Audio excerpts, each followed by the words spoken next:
Hi, my name is Will. Now, one of the most impactful realizations that I made early on in sales is that closing deals isn't just about running the numbers. You also need to tap into the psychology of your prospect to get buy-in on a fundamental biological level. And that's why today we're looking at the psychology of selling, the 5 steps to selling that actually work. You're going to love seeing your close rate skyrocket after incorporating these into your pitch. And so let's get right into it.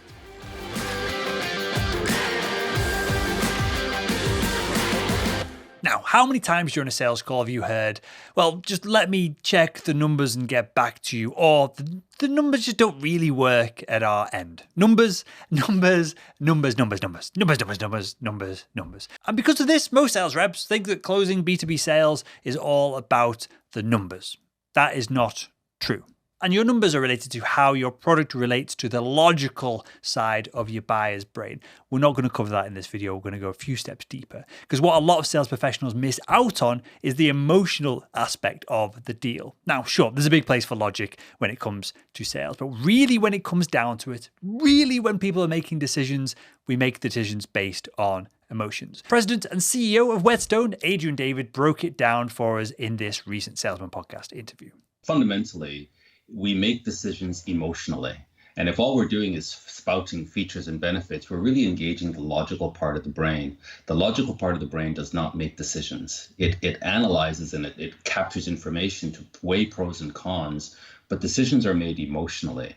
So the question is, how can you appeal to the psychology of your buyer to better sell your product? What tactics can you leverage to boost your selling power tenfold? And what framework can you use to consistently and effectively tap in to the psychology and the emotional side of the sales process? That's exactly what we're going to cover in today's video. And this 5-step method is based on the storytelling framework from inside the Selling Made Simple Academy. I'll tell you more about that at the end of the video. But now let's jump right into the steps. Step 1, you need to help your buyer understand their current reality. So the very first step into tapping into the psychology of selling is to help your buyer understand their current reality. What's the biggest problem that your buyer faces today? Is it a stall in business growth in recent months? A team not working as efficiently as they should? Have they hit a roadblock that they just can't overcome? You need to summarize their unique pains and verbally get these confirmed with the buyer in a discovery call. And this gives them the opportunity to really clarify whether you're on the right track or not with them. Beyond that, it also immediately puts you and the buyer on the same team. We want to form a team here where we're helping the buyer via this process of storytelling solve their business problems, real business problems, not business problems that we come to the table and assume that they have, the problems that they actually have. And you're also going to start scoring some points for showing that you actually understand what the buyer is going through. Then we move on to step 2.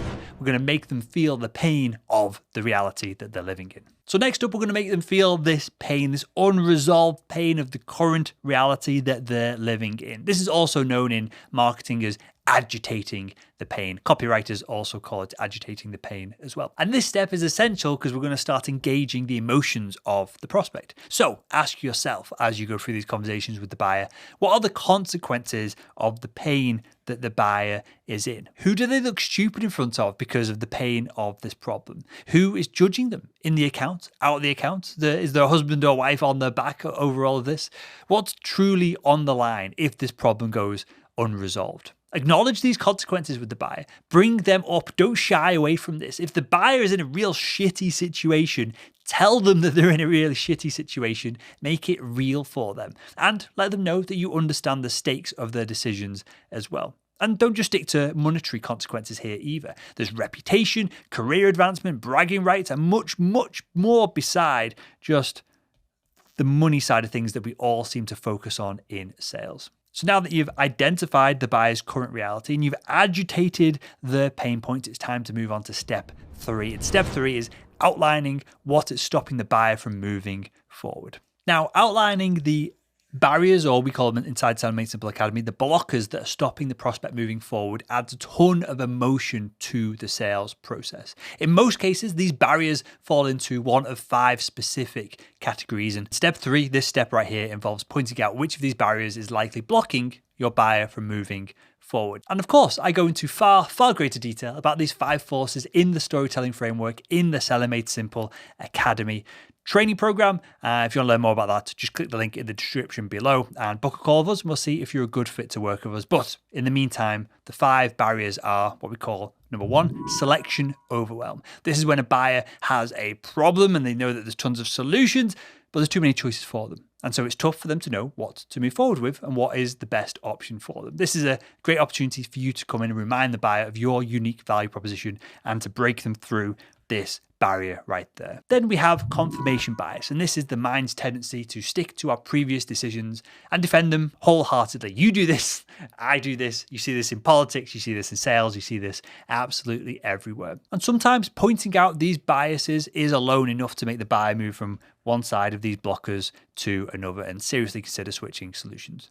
Next, we've got what we call blowback risk. And this is nothing to do with whales, right? This is your buyer being afraid of looking like an idiot after switching out to a new solution that doesn't work. And you can address this blocker in particular by pointing to your brand's reputation and any previous customer success stories that you can share with them. And then there is the big one, the initial cost of change. This is the fact that even though you're going to get the buyer through a little bit of pain and reduce their level of pain over time, they're still going to have to go through a little bit of pain of change to get to this reduction of pain later on after they've implemented your product. This pain right here could be fighting for the budget, the time it needs to implement your product. It could be getting other people on board within the account. Now, this blocker is best dealt with by providing your prospect with the resources they need to reduce these costs of change. We want to make the change for the buyer as painless and as seamless as possible. We can implement onboarding support, cost analysis, C-suite targeted product breakdowns.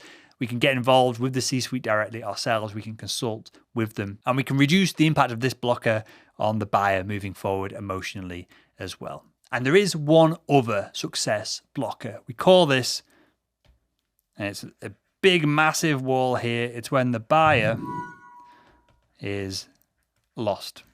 And if you think about the deals that you're in right now, countless of them, you're going to find that the buyer is lost. In the complicated world of B2B buying, knowing which solution is right for the problem, the buyer's problem, is confusing. And that's why they're looking for help. They're looking for a guide. They're looking for someone who can simplify the sales and buying process, tell them exactly what they need to know to make a decision right now. And spoiler alert, of course, it's you. In step 5 of this framework, I'm going to show you how we make that connection, but not before we get into step 4. And step 4 is painting a brighter picture of the place that the buyer wants to be. So at this stage of the psychology of sales, as we're trying to up the emotion in the buyer, we want to show the buyer what their life could be like once they solve the problem. The goal here is to generate enthusiasm and connect a solution, your solution, to an easier, happier, more productive life, more profitable life for your prospect. Now, you want to be specific here. Can you help the buyer outperform their professional goals? Will their stress levels drop? Are they finally going to be recognized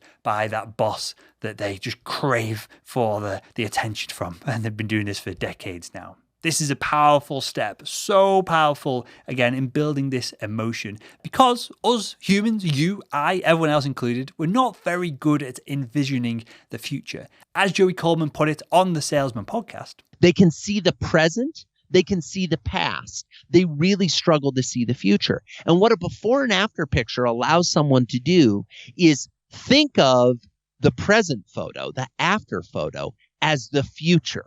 It allows them to step back in time and look at the before photo and think of that as the present and envision what it could be. And it builds that muscle, builds that capability.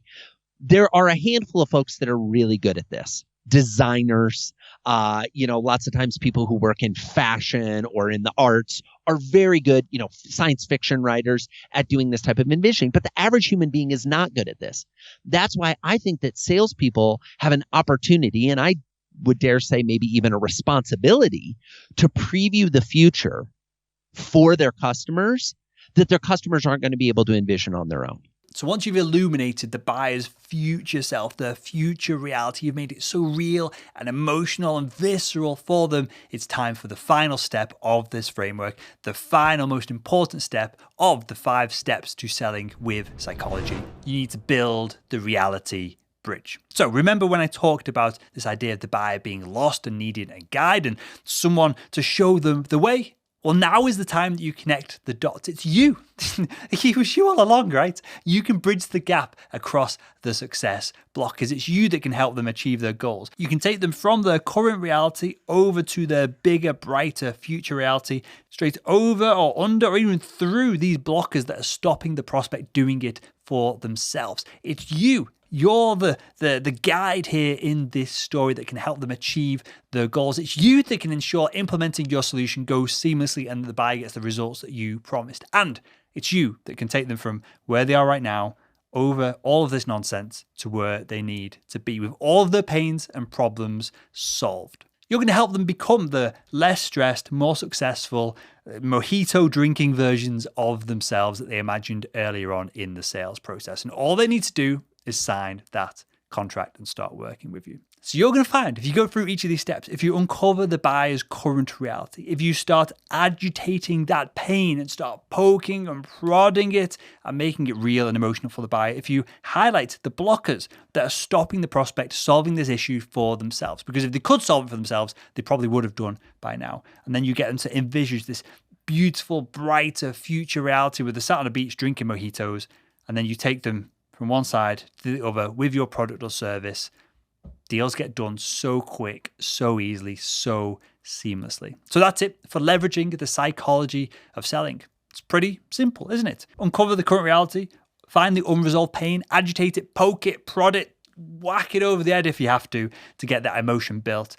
Uncover the blockers, uncover the future reality that the buyer wants to move towards, and then you be the individual, the vehicle from one side to the other. You can take them there. And again, as soon as you do that, as soon as you run through this process once, this might be one call, this might be a couple of calls with the prospect, you're going to find the deals happen just absolutely seamlessly. That's all it takes to tap into the psychology and the emotion of selling. And when you appeal to both the logical and emotional side of the buyer, nothing is going to be able to stop you from crushing your quota. Like I said earlier on, this framework is from within the Selling Made Simple Academy. It's our storytelling framework. And if you want to access this, just click the link below, book a call with the team, and we'll see if you're a good fit for us to work with you. Alternatively, if you'd like to continue making selling simple, upping your sales game, why not click the video that's on the screen right now and continue making selling simple.